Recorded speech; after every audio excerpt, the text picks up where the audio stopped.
Salut à tous et à tous, ici Myrmécoante, j'espère que vous allez bien. Pour ma part, ça va vraiment super bien, car aujourd'hui on va parler encore un petit peu d'un suivi, ça va être le suivi des Camponotus parius.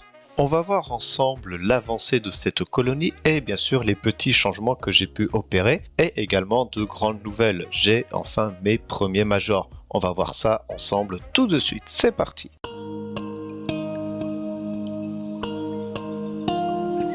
C'est une espèce que j'adore élever. J'avais déjà essayé de l'élever il y a quelques années en arrière, mais malheureusement ça s'était soldé par un petit échec, la mort de la gine pour je ne sais quelle raison, soit une maladie, soit autre, ou faute à pas de chance tout simplement. C'est une espèce que j'apprécie vraiment beaucoup car elle a des reflets dorés vraiment magnifiques quand il y a un bon éclairage. Et en plus, cette espèce-là, j'ai jamais réussi à dépasser les majors ou les médias. J'avais même pas réussi à en avoir la première fois. Qui est tout à fait normal car la gine est morte pour une raison inconnue, a privé à peu près une vingtaine d'ouvrières, pas plus. Du coup, quelques années plus tard, me voilà avec une autre colonie de cette espèce-là, mais cette fois bien plus avancée, car aujourd'hui j'ai l'honneur de vous présenter enfin mes premiers majors et mes premiers médias. En plus, c'est vraiment des jolis spécimens.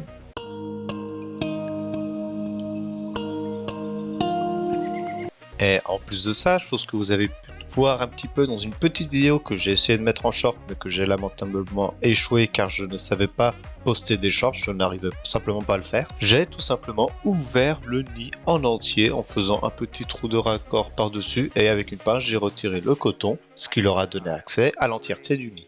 Et là, comme vous pouvez le constater, elles ont pris possession de pratiquement l'intégralité du nid. Il y a des fourmis vraiment dans toutes les salles, ça fait vraiment plaisir. Donc le fait que j'ai ouvert, c'est vraiment une bonne chose, car bon, elle devait être vraiment à l'étroit dans ces deux petites salles-là, elle commençait vraiment à être pleine à craquer, car en plus elle commençait à s'installer dans le tuyau de raccord à l'ADC. À présent, c'est beaucoup plus simple de les compter, donc je les ai comptés et je suis arrivé à peu près à 103 ouvrières. Alors c'est possible que je me sois trompé un petit peu, mais voilà, j'ai une centaine d'ouvrières, donc ça fait vraiment plaisir. Chose également que je vais faire cette année que je n'avais pas fait les années précédentes, c'est leur proposer une pause hivernale. Donc ça veut dire que l'hiver, je vais les laisser à température ambiante dans la pièce, c'est-à-dire à 19 degrés environ. Comme ça, à cette température, la gine va arrêter de pondre, enfin du moins je l'espère. Si jamais ça ne suffit pas, je la descendrai dans le garage avec un tapis chauffant dans une caisse en polystyrène. Et à ce moment-là, je vais pouvoir descendre un petit peu plus bas à 16-15 degrés environ. Le but, ça va être simplement que la gine arrête de pondre afin de pouvoir se reposer et de pouvoir repartir de plus belle à la bonne saison.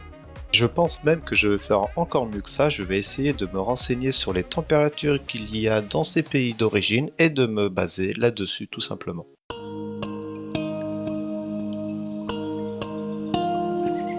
Bref, allez, regardons un petit peu également le couvain pour voir ce que ça donne. Donc on peut voir que j'ai énormément de larves en tout stade, j'ai quelques œufs et également quelques cocons. Donc le couvain se porte vraiment à merveille. En plus, j'ai réussi à avoir un bon développement sans nourrir à outre mesure non plus. Je nourris à peu près une fois par semaine, grosso modo. En tout cas, je croise très fortement les doigts pour que les larves que l'on voit se transforment en cocon et puissent donner des ouvrières avant la pause hivernale. Ce serait vraiment merveilleux. Ça pourrait faire une grosse explosion démographique avant l'arrivée de la diapause. Alors, bien évidemment, je vais continuer à les nourrir à la même fréquence durant la pause hivernale, car bon, je crains quand même que cette espèce supporte plutôt mal les grosses périodes de jeûne sans nourriture, donc du coup voilà, c'est pour ça que je vais les nourrir encore une fois par semaine à peu près, mais uniquement avec du liquide sucré. Je vais stopper totalement la protéine car en pause hivernale normalement les insectes sont moins de sortie, donc du coup elles ont moins accès dans la nature à de la protéine.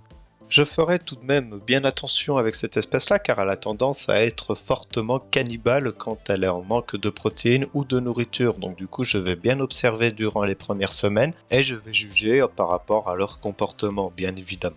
Plus tard, je pense leur faire exactement le même setup que les Lasius SP noirs avec un nid en dessous d'une aire de chasse. Comme ça va me permettre d'avoir beaucoup plus de place et avoir des aires de chasse immenses. Mais pour cette espèce-là, je réfléchis à leur installer du substrat qu'elles pourront modeler à leur convenance. Car là, en ce moment, elles ont une aire de chasse en plexiglas totalement transparente avec en fond un petit substrat d'environ 1 à 2 cm d'épaisseur et j'observe quelques comportements plutôt intéressants, notamment à l'entrée de celle-ci. Un petit peu comme toutes les espèces qu'on peut voir in natura, elles ont formé une sorte de petit dôme afin de se protéger et afin de protéger l'entrée du nid, également pour la rétrécir aussi un petit peu. C'est du coup à cause de ces comportements naturels-là que j'aimerais beaucoup observer à l'intérieur de mon élevage que j'hésite à leur proposer du substrat non collé tout simplement dans leur future aire de chasse. En tout cas, ce setup-là, ce sera pour 2025. Je ne vais pas les installer dans un nouveau setup juste avant la pause hivernale. Je vais attendre 2025, voir si ça se passe bien, et ensuite je vais pouvoir travailler dessus tranquillement durant la pause hivernale.